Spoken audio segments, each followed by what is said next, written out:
لا ما عاد يرعبني ظلم يهددني لا شيء أخسره لا لا مهما يطول الدرب فالحق معه. الحمد لله الذي أنعمنا بنعمة الإيمان والإسلام. أشهد أن لا إله إلا الله وحده لا شريك له وأشهد أن محمدا عبده ورسوله. اللهم صل على محمد وعلى آله وأصحابه أجمعين أما بعد. Ma'asyiral muslimin, jamaah salat maghrib rahimakumullah. Alhamdulillah di hari yang atau sore yang sangat berbahagia ini kita bisa melanjutkan kembali kajian kita, yaitu masih tentang wasiat Abu Bakar Siddiq yang insya Allah tinggal sedikit lagi.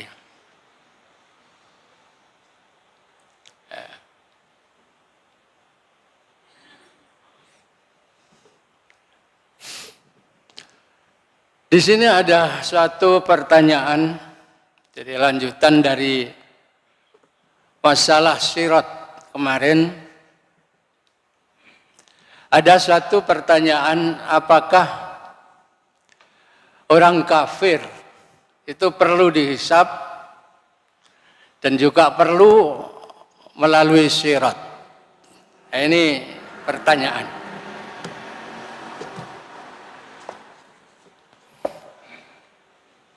Kok hidup mati, hidup mati. Apanya ini? Ya.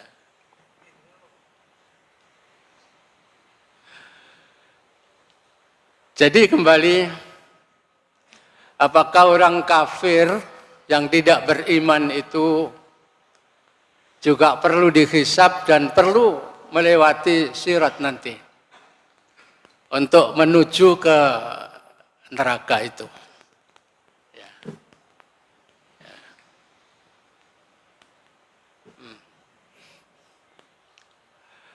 Maka di sini ada ayat dari surat Az-Zumar, yaitu ayat 71, 72. A'udzu billahi minasyaitonir rajim. Wasiqal ladzina kafaru ila jahannama zumara. Hatta idza ja'uha futihat abwabuha. Wa qala lahum khazanatuha alam ya'tikum rusulun minkum yatlu alaikum ayati rabbikum wa yundzirunakum liqa'a yaumikum hadza qalu bala walakin haqqat kalimatul adzabi 'alal kafirin. Ya. Qila dakhulu abwaaba jahannama khalidina fiha fabisa maswal mutakabbirin. Jadi di sini menerangkan tentang keadaan orang-orang yang tidak beriman nanti di sana bagaimana. Jadi orang-orang kafir dibawa ke neraka jahanam berombong-rombongan. Jadi tidak satu persatu tapi rombongan. Tuh. Sehingga apabila mereka sampai ke neraka, dibukakan pintu neraka dan berkata pada mereka penjaganya. Ya, ditanya oleh penjaganya, apakah belum pernah datang padamu rasul-rasul di antaramu yang membacakan padamu ayat-ayat Tuhanmu? dan memperingatkan padamu akan pertemuan dengan hari ini. Mereka menjawab benar. Jadi benar telah datang. Tapi telah pasti berlaku ketetapan azab terhadap orang-orang kafir. Dikatakan pada mereka, masukilah pintu-pintu neraka jahanam itu. Sedangkan kamu kekal di dalamnya. Nah, maka neraka jahanam itulah seburuk-buruk tempat bagi orang-orang yang menyombongkan diri. Jadi kalau kita pahami dari ayat ini sepertinya, jadi orang-orang kafir itu tidak perlu lagi dihisab. Jadi kalau kita memahami ayat ini, tapi nanti ada bagaimana pendapat para ulama. Ya. Jadi seolah-olah digiring begitu saja. Ya. Digiring begitu saja. Karena sudah jelas bahwa dia itu sekalipun beramal di dunia ini, amalnya akan sia-sia. Jadi sia-sia karena tidak ada iman. Inilah. Ini sekedar itu. Kemudian sebetulnya ini untuk orang-orang yang beriman, tapi karena bahasan kita di sini tentang sirat, di sini ya perlu saya bacakan juga 7374 di surat Az-Zumar itu, wasiqal ladzina taqaw rabbahum ilal jannati zumara hatta idza ja'uha wa futihat abwabuha wa qala lahum khazanatuha salamun alaikum tibtum fadkhuluha khalidin wa qalu alhamdulillahilladzi sadaqana wa'dahu wa awrasanal arda natabawwa'u minal jannati haitsu nasya fa ni'ma ajrul amilin. Ini untuk orang-orang yang beriman. Dan tentunya ini nanti lebih fokus ya ayat ini kepada orang-orang mukmin yang yadkhulunal jannata bighairi hisab wala adzab. Orang-orang mukmin yang masuk surga tanpa hisab dan tanpa adab. Maka menurut ayat ini tentunya ya betul orang mukmin tidak dihisab. Orang-orang mukmin yang memang calon masuk surga tanpa hisab dan tanpa adab. Ini. Nah, coba. Ini sekedar gambaran dulu di muka. Jadi sekali lagi kalau kita perhatikan ayat di atas, sepertinya orang yang menyembah selain Allah itu tidak perlu dihisab. Apalagi melalui jembatan atau sirat. Untuk apa? Wong akhirnya dia memang di neraka. Padahal sirat itu adalah untuk jembatan bagi orang-orang yang nanti akan masuk surga di sana. Inilah. Ini gambaran pertama. Nah, kemudian akan diperjelas lagi oleh sabda Rasulullah ya. Yang pertama tertulis dalam kitab Sahih Muslim. Kalau Sahih Muslim yang saya punya itu di halaman 91 ya, yang tidak ada terjemahnya. Ya. Kemudian juga tertulis dalam kitab Al-Lu'lu' wal Marjan. Kitab Lu'lu' wal Marjan itu adalah berisi hadis-hadis sahih yang disepakati oleh Bukhari dan Muslim. Jadi sahih, derajatnya sahih yang disepakati oleh Imam Bukhari dan Muslim. Itu hadis-hadisnya ditulis di dalam kitab Al-Lu'lu' wal Marjan. Mungkin bapak-bapak ada yang punya itu. Ini ada yang terjemahan juga. Ini. Nah, hadis-hadis ini menerangkan, ini hadisnya panjang ya, panjang sekali. Maka tidak saya tulis di sini dan nanti kesimpulannya saja bagaimana itu. kesimpulannya. Nah, di sini diterangkan bahwa orang-orang yang menyembah selain Allah itu diperintahkan untuk mengikuti Tuhan-Tuhannya. Ya, apa yang disembah pada saat di dunia itu, ya itu nanti setelah di mahsyar itu lalu ada fanada munadin, ada apa malaikat apa yang diperintahkan oleh Allah untuk mengumumkan. Ya, setelah semuanya kumpul di mahsyar. Diumumkan gimana? Diumumkan bahwa orang-orang yang menyembah selain Allah itu hendaknya mengikuti apa yang disembah itu. Yang menyembah matahari, mengikuti matahari. Yang menyembah bulan, mengikuti bulan.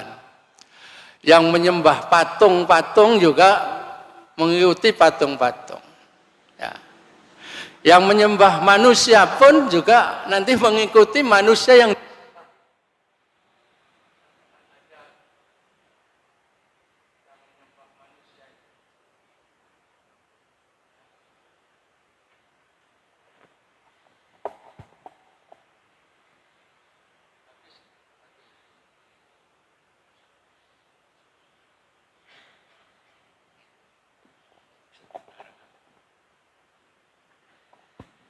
jadi diumumkan oleh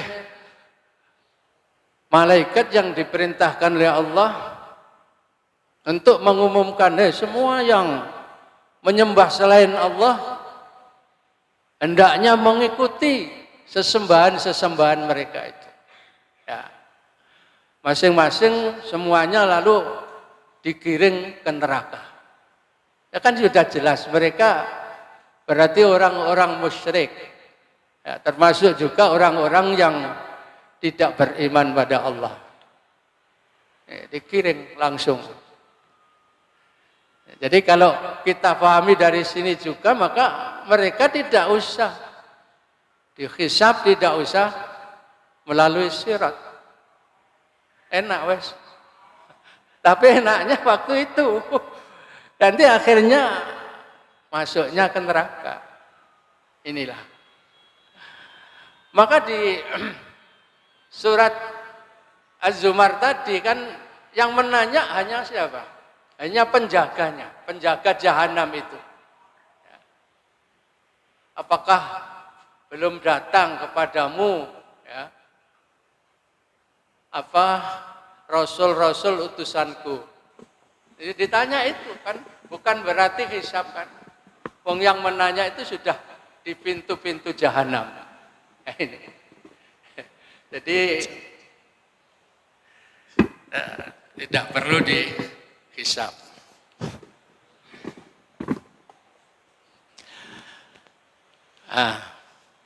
Kemudian tinggal orang-orang yang menyembah Allah. Nah, ini masih campur. Bahkan ada juga seperti kemarin orang-orang yang munafik. Jadi di sini tinggal orang-orang yang menyembah Allah yang terdiri dari orang baik, orang buruk.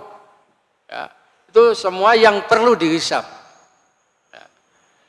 Dan nantinya akan melalui sirat. Ya, melalui sirat itu. Ya kecuali yang masih tanda tanya, ini orang-orang yang masuk surga bi ghairi hisab wala adzab. Ini apakah juga perlu melalui sirat? Yang jelas sudah tidak dihisab. Ya.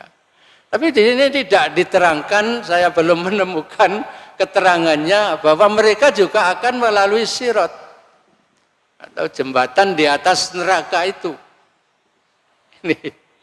Ya, umpama seandainya mereka itu juga perlu melalui sirat, karena mungkin digambarkan surganya ada di sana. Ya itu mungkin ya seperti yang kita kaji kemarin, kan ada yang secepat kilat itu, barangkali demikianlah. Secepat kilat, jadi sudah tidak tidak khawatir lagi akan kecemplung ke dalam neraka. Ini seandainya dia umpama disuruh melewati sirat juga. Tapi yang jelas bighairi hisab wala adzab. Siapa itu? Nah, kalau secara singkatnya orang-orang yang tawakalnya sangat tinggi. Kalau yang diterangkan oleh Rasulullah dalam satu hadis, itu hadis ya biasanya ditulis di kitab Fathul Majid, juga ada itu. Ya, ketika kita dulu ngaji Fathul Majid, itu Nabi menyatakan bahwa mereka itu adalah humul ladzina la yastarqun wa la yaktawun wa la yatatayyarun. Ya. Dan wa ala rabbihim yatawakkalun. Jadi kata Nabi setelah sahabat itu diberitahu bahwa nanti ada 70.000 ya, umatku ini yang akan masuk surga bighairi hisab wala azab. Para sahabat gupuh, waduh, apa saya juga termasuk nanti? Ya. Apa tidak? Ya. Mereka berdiskusi karena setelah Nabi memberitahu itu dia masuk ke rumah, masuk ke dalam lah. Setelah diberitahu nanti ada 70.000 dari umatku yang akan masuk ke surga tanpa hisab dan tanpa azab. Wah, apa mana dewek-dewek ki ya napa kira-kira. Wong sahabat Nabi mawon tasian lho, ragu-ragu. Apa aku klebu apa ora? Itu sahabat Nabi. Makanya bantahan, ojo-ojo wong sing gak tahu syirik. Ojo-ojo wong sing lahir sejak kecil dalam Islam. Ojo-ojo wong sing selalu menemani Rasulullah. Itu bantahan mereka. Mendengar bantahan seperti itu, Nabi keluar. Oh, aku krungu bantahanmu mau. Bantahanmu mau. Akhirnya diterangkan oleh Rasulullah, humul ladzina la yastarqun wa la yaktawun wa la yatatayyarun ya, wa ala rabbihim yatawakkalun. Wong sing gak njaluk suwuk. Jare wong Jawa kan suwuk ya. Coba japu atau suatu gembok tahu terus didoni.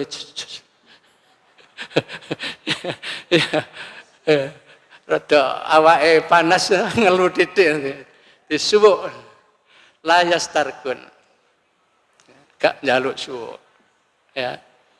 Saya tidak berbicara tentang ruqyah secara panjang karena itu nanti ada perbedaan pendapat juga di kalangan ulama ya, ruqyah.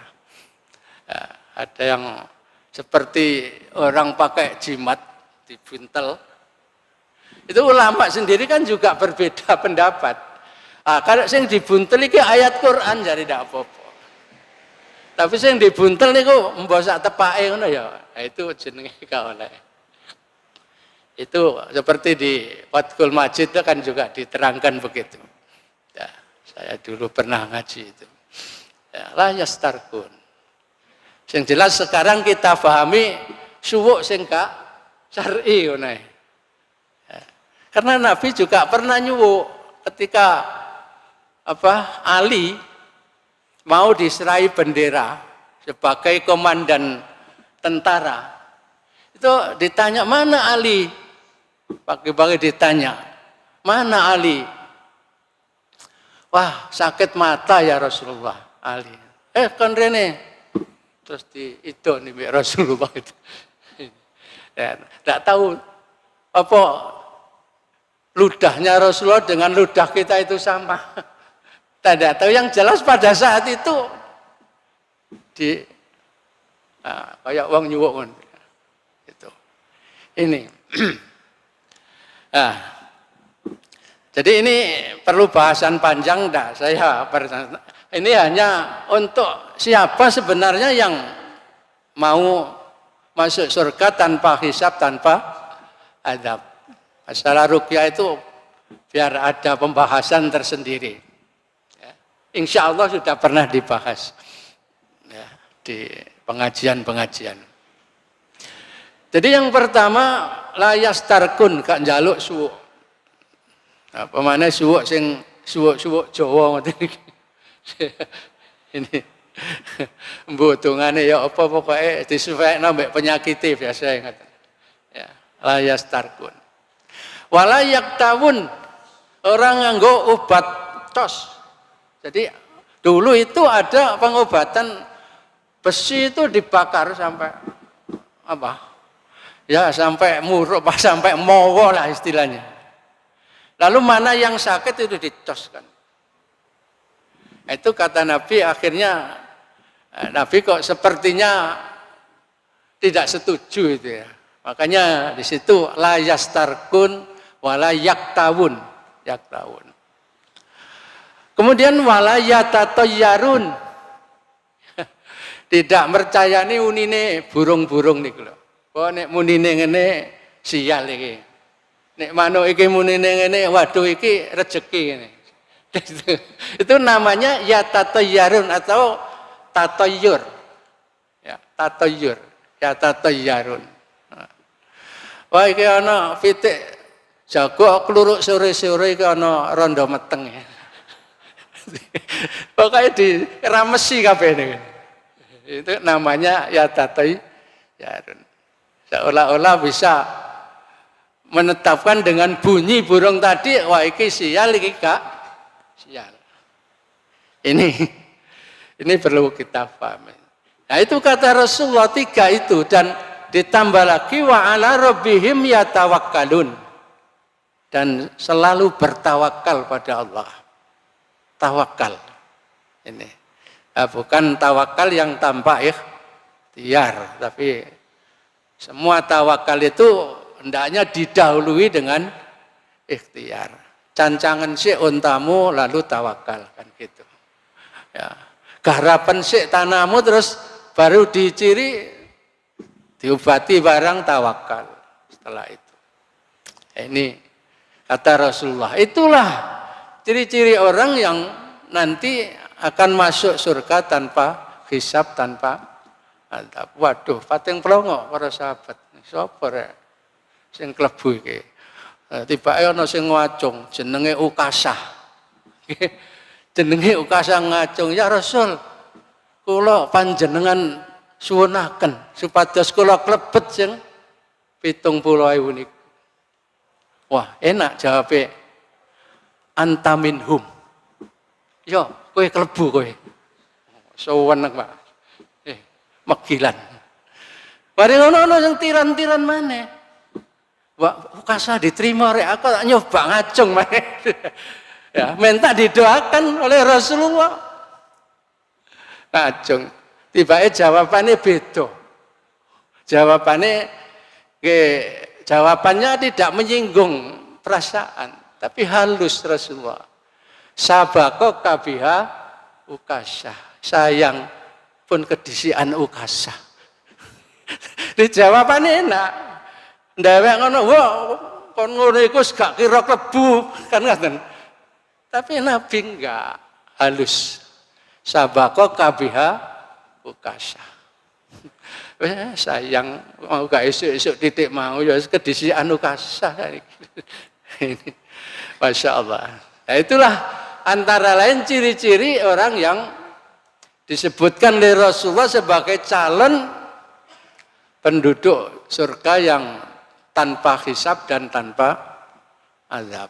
Enak. Yaitu kemudian pernah saya mengkaji juga di tafsir Ibnu Katsir. Di sana itu diterangkan ya, bahwa 70.000 dari umat Muhammad yang akan masuk surga tanpa hisab, tanpa adab itu bukan hanya 70.000 itu saja. Ada keterangan begitu. Saya lupa suratnya yang saya baca itu waktu itu. Ya. Tapi akan bisa berkembang. Masing-masing satu orang itu bisa membawa lagi 70.000. Yang lain bisa membawa lagi 70.000 lagi. Begitu banyak sekali. Nah, ini ada yang menafsirkan begitu. Ini mau 70.000 tok, nah umatnya Nabi Muhammad cak muene akeh. Ada jelas gak kebagian, Pak. Masya Allah itu. Ini, ya mudah-mudahan tafsiran itu benar.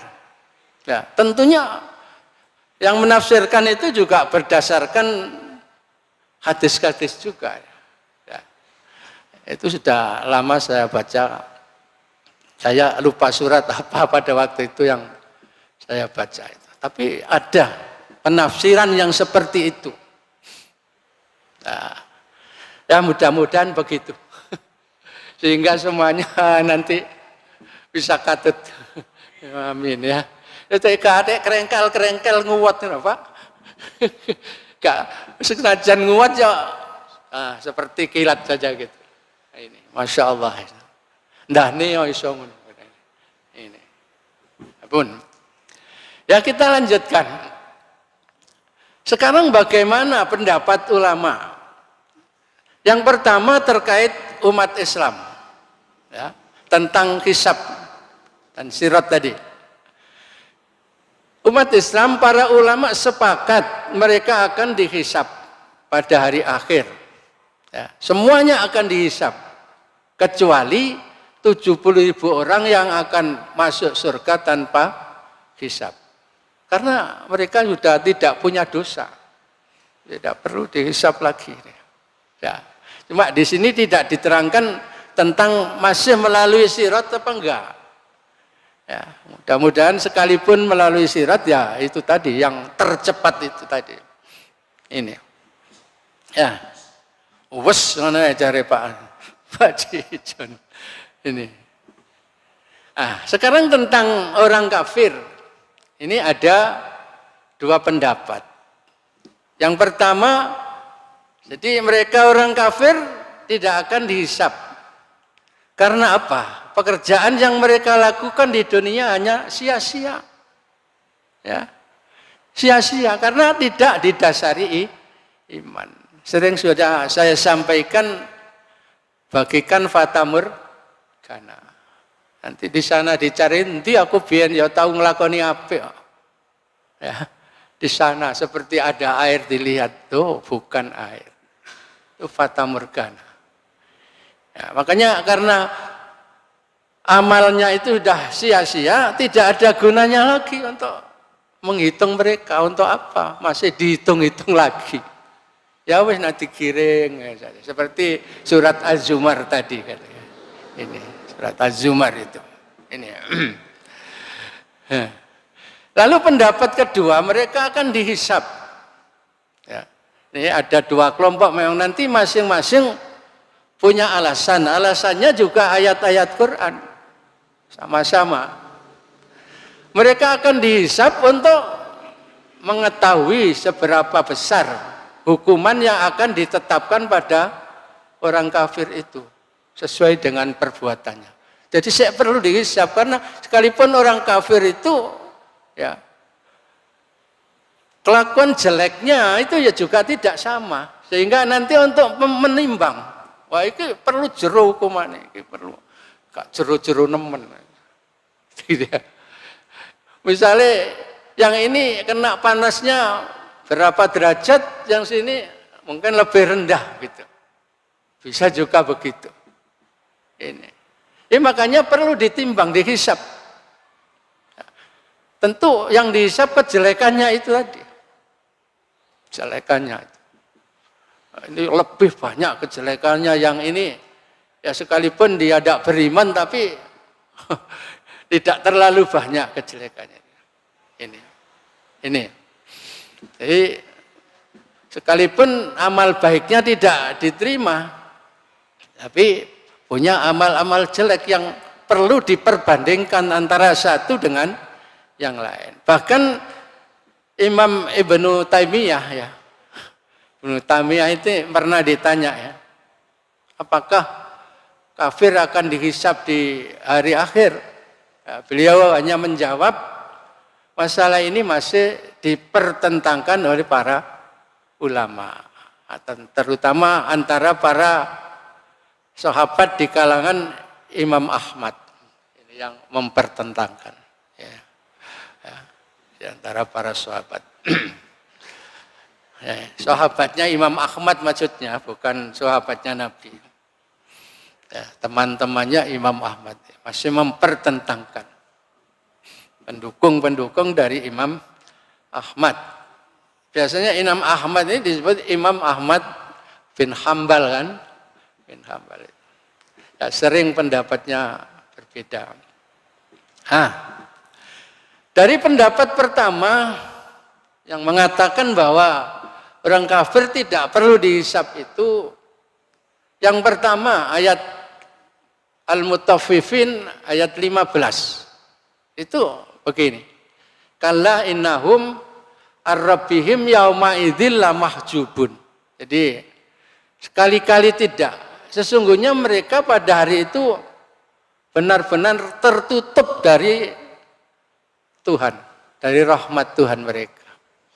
Jadi kapan lay petuk nang Gusti Allah kok dihisab? Mahjubun. Ya, makanya tidak dihisab. Ya, ini petuk Allah gak bisa. Ya, jadi orang kafir tidak akan melihat wajah Allah Ta'ala itu di akhirat. Ya, sudah pernah saya singgung. Kemudian alasan yang kedua surat Al-Qasas ayat 78 di sana. Qala innama utituhu ala ilmin inti.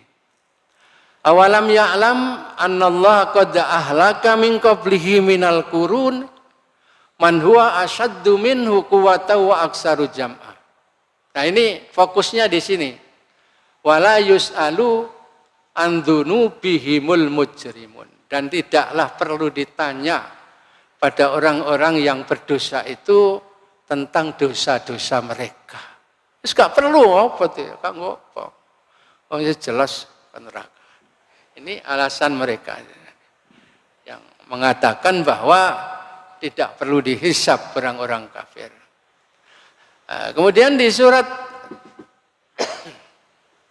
Ali Imran ayat 77, wala yukallimuhumullah wala yanzuru ilaihim yaumal qiyamati wala yuzakihim walahum adzabun alim. Nah ini tidak akan berkata-kata dengan mereka Allah itu. Padahal menghisab itu kan juga termasuk menanyai mereka.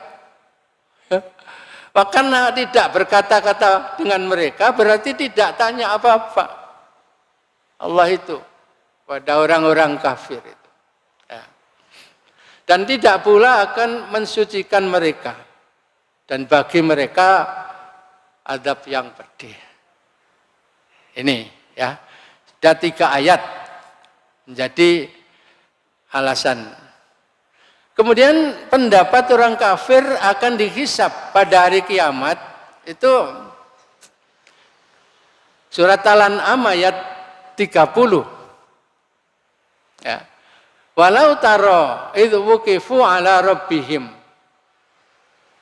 qala alaysa hadza bil haqq qalu bala wa rabbina qala fadzuqul adzaba bima kuntum takfurun. Jadi ini rupanya juga hanya sekedar ditanya sedikit ya. Seandainya kamu melihat ketika mereka dihadapkan pada Tuhannya, tentu kamu melihat peristiwa yang mengharukan, kata Allah. Allah berfirman, bukankah kebangkitan ini benar? Karena ketika di dunia dia kan tidak percaya bahwa nanti ada hari bangkit dari kubur. Tulang belulang yang sudah hancur masa ditangekno maneh, kan gak mungkin. Nah pada saat itu ditagih oleh Allah, diingatkan oleh Allah. Bukankah kebangkitan ini benar? Wong biyen kok gak percaya itu. Ya, mereka juga menjawab sungguh benar. Ya, demi Tuhan kami. Karena itu rasakan azab ini disebabkan kamu mengingkarinya. Jadi sini hanya sekedar ditanya sedikit lah ini tentang bahwa kamu dulu tidak membenarkan ada hari kebangkitan. Ya. Bagaimana sekarang? Ya, buktinya nah, ternyata ada hari kebangkitan. Maka ya sudah, kamu tinggal masuk neraka aja kan gitu. Rasakanlah azab Allah disebabkan kamu ingkar dahulu tentang hari kebangkitan. Nah. Kemudian di surat Al-Ghasyiyah ayat 25-26, inna ilaina iyabahum summa inna alaina hisabahum. Sebetulnya ini umum ini. Sesungguhnya kepada kami mereka kembali, kemudian sungguhnya kewajiban kami menghisap mereka. Ini termasuk orang kafir. Ini menurut pemahaman yang difahami oleh orang-orang yang mengatakan atau ulama yang mengatakan bahwa orang kafir itu akan dikisap. Nah, kemudian di sini wala yus'alunna yaumal qiyamati amma kanu yaftarun. Nah, ini juga alasan mereka wa qala alladzina kafaru lil ladzina amanu ittabi'u sabilana wal nahmil khotoyakum wa ma hum bihamilina min khotoyahum min syai' innahum lakadzibun. Nah ini kemudian akhirnya wal yahmilunna asqalahum wa asqalam ma'a asqalihim wala yus'alunna yaumal qiyamati amma kanu yaftarun. Ini orang-orang kafir berkata pada orang yang beriman, oh ya waktu di dunia ini loh, ya waktu di dunia ini, ikuti jalan kami, ayo melak aku lah, melak aku. Orang kafir, orang yang tidak beriman itu mengatakan, ayo melak aku. Karena apa? Dan nanti kami akan memikul dosamu. Oh iya, apa bisa dosa dipikul deh? Ini ucapan mereka. Memikul dosamu. Dan mereka sendiri ya, sedikit pun tidak sanggup memikul dosa mereka. Wong dosane dhewe gak iso dipertanggungjawabkan, arep mempertanggungjawabkan dosane wong liya. Ini kan gak masuk akal ini, orang kafir itu. Jadi sesungguhnya mereka adalah benar-benar orang pendusta. Dan sesungguhnya mereka akan memikul beban dosa mereka. Ya dosane dhewe yang dipikul. Dan beban-beban dosa yang lain di samping beban mereka sendiri. Jadi justru dosanya dipikul. Sungguhnya mereka akan ditanya pada hari kiamat tentang apa yang selalu mereka ada-adakan. Kau enak ngejak-ngejak, ya, tidak beriman, ngejak-ngejak, berbuat yang tidak baik. Katanya sanggup memikul dosa. Tidak bisa itu. Ini. Jadi wala yus'alunna yaumal qiyamati amma kanu yaftarun. Jadi berdasarkan wala yas'alunna dan seterusnya ini, maka ulama yang berpendapat bahwa nanti orang kafir juga akan dihisab, ya ini. Jadi sama-sama, alasannya sama-sama ayat Quran. Ini. Apa sini? Jadi kembali bahwa itulah wasiat Abu Bakar yang kelima, yaitu tentang sirat. Ya. Dan pelitanya yaitu yakin. Jadi kita harus yakin bahwa itu nanti ada. Dan kita akan melewati di sana. Tanpa yakin itu ya nanti kita akan keliru juga. Jadi ini insya Allah untuk wasiat atau 5 wasiat Abu Bakar secara umum sudah tuntas. Nah, sebetulnya masih ada ini wasiat yang kepada Aisyah dan kepada Umar bin Khattab. Kalau nanti jamaah masih merasa perlu dilanjutkan, kita lanjutkan. Kalau tidak, ya sudah cukup dari 5 itu saja, ya insya Allah akan ganti dengan tema yang lain. Ini. Ya nanti kalau memang perlu dilanjutkan, ya bilang saja pada bagian penyelenggara, yaitu Ustadz Suwito itu. Assalamualaikum warahmatullahi wabarakatuh.